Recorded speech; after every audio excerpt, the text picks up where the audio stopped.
बिस्मिल्लाहिर्रहमानिर्रहीम। Computer science second year class का ये लेक्चर 3। इससे पहले 2 लेक्चर्स में हम डेटाबेस के कुछ टॉपिक्स को हम डिस्कस कर चुके हैं और प्रीवियस लेक्चर में हम फाइल्स की टाइप, उसके यूजेज पॉइंट ऑफ व्यू से हम डिस्कस कर चुके हैं। तो इसमें हमने एक तो फाइल टाइप्स के हवाले से हमने दोनों टॉपिक इसमें देखने हैं। एक तो है file types from the functional point of view और दूसरा how do we organize file on storage media. Storage media पर स्टोरेज के लिहाज से फाइल्स की कितनी टाइप्स हैं। तो इसमें स्टार्ट हम करते हैं पहले फाइल की टाइप्स, इसमें फंक्शन पॉइंट ऑफ व्यू से। तो फंक्शन पॉइंट ऑफ व्यू से फाइल की 2 टाइप्स होती हैं, एक प्रोग्राम फाइल और दूसरी डाटा फाइल। सॉफ्टवेयर की जो फाइल्स हैं उनको हम प्रोग्राम फाइल्स कहते हैं, जिसकी एक्सटेंशन .com.exe या लाइब्रेरी के लिए .dll की फाइल्स होती हैं। जब सॉफ्टवेयर कोई भी इंस्टॉल करते हैं, जैसे माइक्रोसॉफ्ट ऑफिस है, तो उसकी जब इंस्टॉलेशन की जाएगी तो जो सी ड्राइव में प्रोग्राम फाइल के अंदर ऑफिस का सॉफ्टवेयर इंस्टॉल होगा, उसकी जो फाइल्स होंगी उनको हम प्रोग्राम फाइल्स कह सकते हैं। सेकेंड, हमारे पास जो डाटा फाइल्स हैं, जब हम किसी सॉफ्टवेयर को ओपन करके उस सॉफ्टवेयर के अंदर कोई भी डाटा क्रिएट करते हैं, फाइल क्रिएट करते हैं, फाइल को सेव करते हैं ताकि नेक्स्ट टाइम भी उस फाइल को ओपन किया जा सके, तो उस फाइल को हम कहेंगे डाटा फाइल। वो टेक्स्ट की फॉर्म में भी हो सकती है, उसमें नंबर्स भी लिखे जा सकते हैं, उसमें किसी भी ग्राफ के हवाले से भी कोई मटेरियल हो सकता है, ग्राफिक्स भी हो सकती हैं, सारा मटेरियल हो सकता है।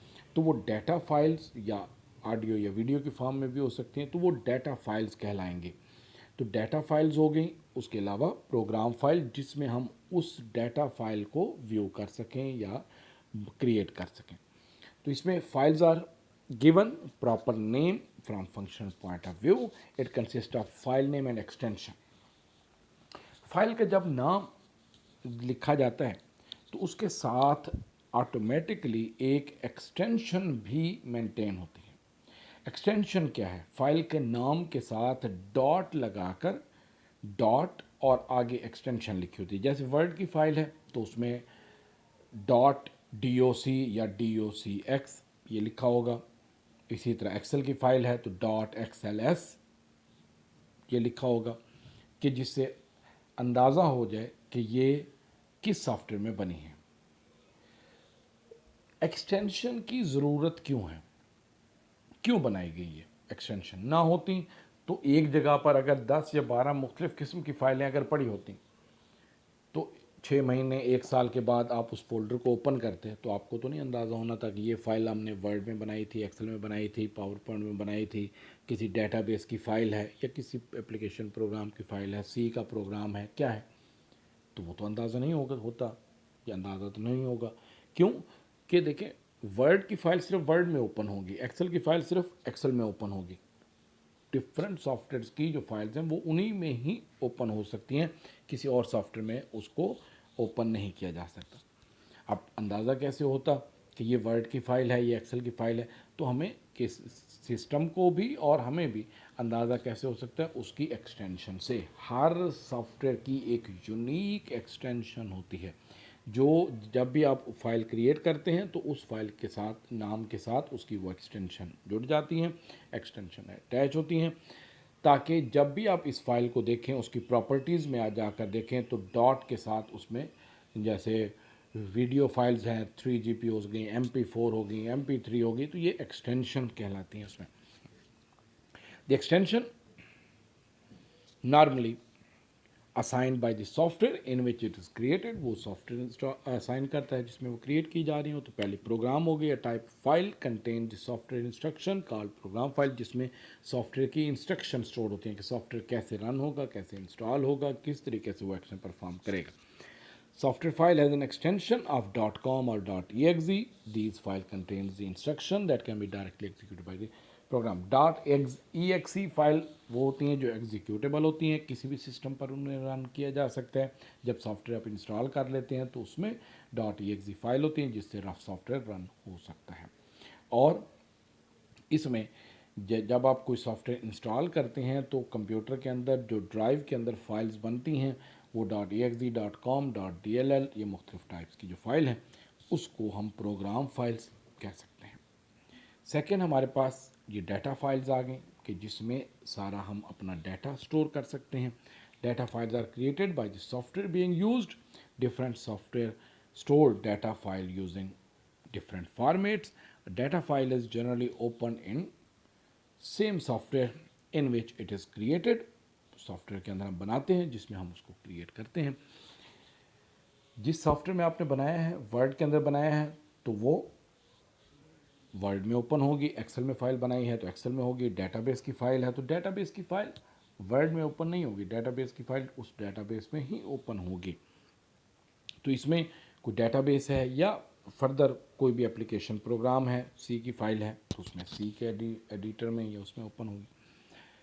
It can also be open in different software that suppose the format of the data file कि इसमें आम रूटीन में तो उसी में ओपन होती हैं कि जिसमें उसमें बनाया होगा या जिसमें वो सपोर्ट करता है। जैसे वर्ड की फाइल है तो उसकी एक्सटेंशन .docx। अब doc और docx ये क्या है?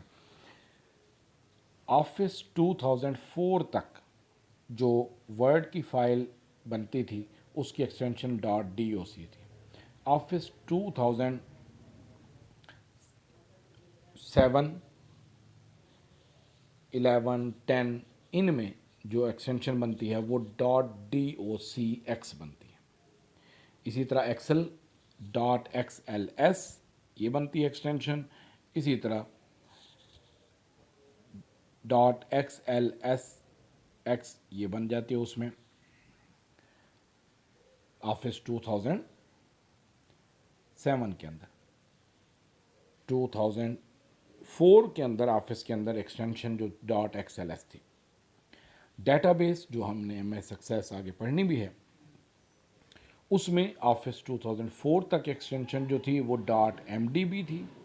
जो 2007 में है वो .accdb है, यानी एक्सेस DB, accdb ये एक्सटेंशन थी डाटा फाइल की। तो डाटा फाइल जिसके अंदर आप अपना डाटा सिक्योर रखते हैं, स्टोर करते हैं, बाद में जब भी आप ओपन करना चाहें आप ओपन कर सकते हैं। नेक्स्ट इसमें है how do we organize file on storage media. Storage media पर स्टोर करने के लिहाज से जो स्टोरेज का वे है वो फाइल की कितनी टाइप्स हैं इसमें। Technically a technique for physically arranging the record of file on storage device is called files organization. The file are arranged on storage media in following ways. पहला है sequential file। फाइल के अंदर जो records हैं वो एक sequence में store हों, सीक्वेंस में स्टोर हों और सीक्वेंस में ही फैच हो सकें। डायरेक्ट एक्सेस ना हो, सीक्वेंशियल एक्सेस हो। डाटा सीक्वेंस में स्टोर है और सीक्वेंस में ही उसको डाटा को एक्सेस किया जा रहा है। जैसे अगर मिसाल लें कि ऑडियो कैसेट की अगर मिसाल लें या पहले कोई भी ऑडियो है तो उसमें फर्स्ट अगर आपने प्ले किया है तो लास्ट आपने प्ले किया है, प्ले करना है तो आपको पहले वो पूरी कैसेट फॉरवर्ड करनी पड़ती, फिर जो है आप उसको प्ले कर सकते हैं।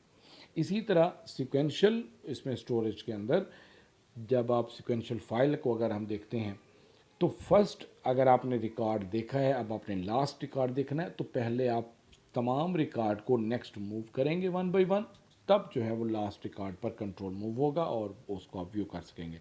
लास्ट के बाद अगर फर्स्ट को आपने देखना है तो फिर वन बाय वन सारे रिकॉर्ड्स को वन बाय वन वो मूव करेगा, फिर जो है उसमें फर्स्ट रिकॉर्ड देखेगा। डायरेक्ट उसमें एक्सेस नहीं होगी किसी रिकॉर्ड तक। तो इस वजह से अगर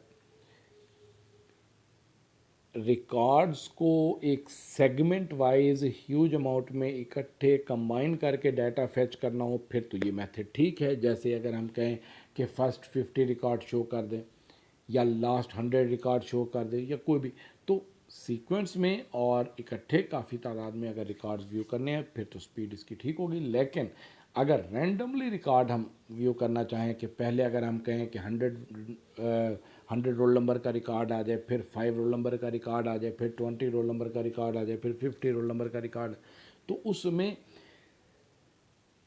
इसमें बार बार उस टेप को फॉरवर्ड और रिवर्स होना पड़ेगा, जिससे स्पीड स्लो हो जाएगी। और इसमें डाटा स्टोरेज के लिए आम रूटीन में जो स्टोरेज मीडिया यूज़ किया जाता था वो मैग्नेटिक टेप यूज़ की जाती थी। तो इसमें records in sequential file organization are stored in sequence. A sequence means records are stored one after other. Records can be retrieved only sequence in which they are stored. The primary storage media for sequential file is magnetic tape. The major disadvantage of sequential access is that it is very slow. खासा slow था. It requires more processing time. इसमें processing time जो है वो खासा require था. It is the last record is to if the last record is to be retrieve all preceding records are read before reaching the last record. कि अगर last record पर जाना है तो पहले उससे पहले वाले तमाम रिकॉर्ड से होकर आपको लास्ट रिकॉर्ड पर जाना होगा. सेकेंड इसमें जो टाइप है वो इसमें आ जाती है डायरेक्ट एक्सेस या रैंडम एक्सेस. जिस तरह इसके नाम से जाहिर है कि आप डायरेक्ट किसी भी रिकॉर्ड पर जा सकते हैं. इसमें रिकॉर्ड्स को सीक्वेंस में स्टोर करने की ज़रूरत नहीं है. यानी रिकॉर्ड्स जो हैं वो स्टूडेंट आईडी या रोल नंबर या किसी भी तरतीब से स्टोर करने की ज़रूरत नहीं होती और किसी भी सीक्वेंस से आप उसको फैच कर सकते हैं. हर रिकॉर्ड को आप डायरेक्टली एक्सेस कर सकते हैं और उसमें कोई फॉरवर्ड या बैकवर्ड होने की ज़रूरत नहीं होती. जैसे सीडीज़ या डीवीडीज़ हैं या कंप्यूटर है, तो अगर 100 सॉन्ग्स आपने रखे हुए हों, अगर आपसे कहा जाए कि ये 5 नंबर वाला सॉन्ग प्ले करें, तो क्या आपको फॉरवर्ड या रिवर्स करना पड़ेगा? नहीं, आप डायरेक्टली उसी सॉन्ग पर डबल क्लिक करेंगे, वो प्ले हो जाएगा. उसके क्लोज करके 100 वाला रिकॉर्ड प्ले करना, वो 100 वाला डायरेक्टली प्ले कर लेंगे. तो इसी तरह डेटाबेसेस में या आजकल जो ज़्यादा यूज़ होता है वो डायरेक्ट एक्सेस फाइल यूज़ की जाती हैं. डायरेक्ट एक्सेस मेथड होता है. तो डायरेक्ट फाइल है. इसमें हर रिकॉर्ड के लिए एक की वैल्यू होती है, एक उसका यूनिक एड्रेस होता है जिससे उस रिकॉर्ड को आसानी से लोकेट किया जा सकता है और डायरेक्ट उस पर कंट्रोल मूव होता है. तो records in a direct file organization are not stored in a particular sequence. किसी भी पार्टिकुलर सीक्वेंस से स्टोर करने की ज़रूरत नहीं है, सीक्वेंस में स्टोर करने की ज़रूरत नहीं है. Key value of record is use to determine the location are stored the record कि उसमें लोकेशन स्टोर करते हैं. ये नेक्स्ट आगे टॉपिक्स में हम जब टेबल्स बनाएंगे तो उसमें हम उसका एड्रेस भी मेंशन करेंगे कि किस तरीके से वो एड्रेस सीक्वेंस में देता है ताकि जल्दी लोकेट किया जा सके. Each record is access directly without going through the preceding record. The file organization suitable for storing data on the disk. Hard disk वगैरह, हार्ड डिस्क, सीडीज़, डीवीडीज, इन पर डाटा जब या यूएसबीज इन पर डाटा स्टोर करना हो तो उसके लिए यूज़ किया जाता है. File organization for finding a specific record. A problem that may occur in the file is called synonym. ये एक प्रॉब्लम इसमें अकर होता है. The problem occur if the same address is calculated to store 2 or more records. कि अगर 2 records को इकट्ठा हम फेच करते हैं या उसको कंबाइन करते हैं तो जो है उसमें ये स्पीड थोड़ा स्लो हो सकती है, अदरवाइज इसमें स्पीड फास्ट होगी. ठीक है. नेक्स्ट इसमें हम आगे फर्दर डिस्कस करेंगे इसको. इंडेक्स सीक्वेंशियल फाइल में इंडेक्स सीक्वेंशियल फाइल क्या है कि जिसमें सीक्वेंस भी हो और डायरेक्ट एक्सेस भी हो. सीक्वेंस भी और डायरेक्ट, यानी डाटा जो स्टोरेज है वो सीक्वेंस में हो लेकिन उसको जो जो गेट करना है या फेच करना है रिकॉर्ड्स को वो डायरेक्ट हो सके. ये समझ लें कि सीक्वेंशियल से फास्ट है लेकिन डायरेक्ट एक्सेस से स्लो है. तो इंडेक्स सीक्वेंस यानी दोनों के जो फीचर्स हैं वो इसमें शामिल किए गए हैं. Index sequential file organization, the records are stored in ascending और डिसेंडिंग ऑर्डर. इसमें असेंडिंग या डिसेंडिंग ऑर्डर में किसी एक सीक्वेंस के मतलब मार्क्स के मुताबिक रिकॉर्ड स्टोर करने हैं तो उसके मुताबिक तरतीब से होंगे. स्टूडेंट आईडी या रोल नंबर के मुताबिक स्टोर करने हैं तो उसके मुताबिक स्टोर होंगे. Record the order is based on a value called key. Additionally, index file organization maintain an index in a file. उसमें एक इंडेक्स बन जाता है, या की वैल्यू होगी, एक एड्रेस जनरेट हो गया ताकि किसी भी रिकॉर्ड को डायरेक्टली एक्सेस कर सके. And index consist of key value that corresponding disk address. for each record in the file. Index refers to the place on a disk where a record is stored. The index file is updated whenever a record is added or deleted from the file. तो record अगर add करते हैं या delete करते हैं तो ये दोबारा से उस फाइल को मैनेज करता है। जैसे अगर 100 तक कुछ भी रिकॉर्ड्स हैं तो एक रोल नंबर का रिकॉर्ड ऐड किया जो दरमियान में एडजस्ट होगा तो वो उन रिकॉर्ड्स की पोजीशन दरमियान में उसको ऐड करेगा, बाकी रिकॉर्ड्स को नेक्स्ट आगे मूव कर देगा। यानी उसमें ये नहीं है कि अगर फॉर एग्जांपल आपने पहले जो रोल नंबर स्टोर किए हुए हैं उनमें 5 नहीं था, 5 रोल नंबर का बाद में आपने 100 के बाद रिकॉर्ड स्टोर किया है तो 5 रोल नंबर का 100 के बाद स्टोर नहीं होगा, बल्कि उसकी पोजीशन 4 के बाद मेंटेन करेगा, वहाँ पर वो रिकॉर्ड स्टोर करेगा। इस वजह से रिकॉर्ड एडिशन, रिकॉर्ड अपडेशन में इसकी स्पीड स्लो होती है, रिकॉर्ड गेट करना या एक्सेस करने में इसकी स्पीड फास्ट होती है। The record index file organization can be accessed in sequential file as well as random access or direct access. The records in a file requires more space on the storage media. Method is slower than direct access file as it requires performing an index search. कि ये method जो है direct file organisation से slow है और इसमें दोनों method इसमें यूज़ किए जाते हैं। तो ये हमने 2 टाइप्स पढ़े। फर्दर फिर हम जो डेटाबेस के जो टॉपिक्स हैं उसको हम डिस्कस करेंगे। कोई प्रॉब्लम या कोई उसमें सजेशन हो तो आप इस नंबर पर कॉल या मैसेज करके पूछ सकते हैं। ओके, अल्लाह हाफिज़।